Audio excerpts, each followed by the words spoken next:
திடீரென நம்ம தலைவர் சூப்பர் ஸ்டார் ரஜினிகாந்த் அவர்கள் அபுதாபி புறப்பட்டு போயிருக்காங்க.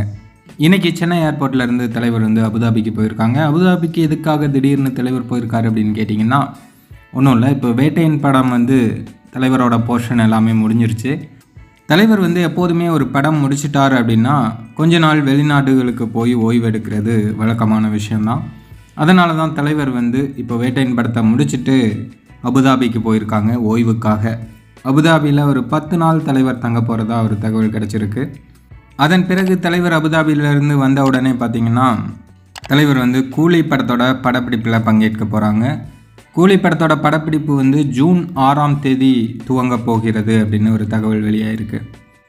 வேட்டையின் படத்துக்கும் மிகப்பெரிய எதிர்பார்ப்பு இருக்குது. கூடவே கூலி படத்துக்கும் மிகப்பெரிய எதிர்பார்ப்பு இருக்குது. இந்த 2 படங்களுமே பார்த்திங்கன்னா தமிழ் சினிமாவில் இதுவரையும் எந்த படமும் செய்யாத சாதனையை கண்டிப்பாக செய்ய போகுது.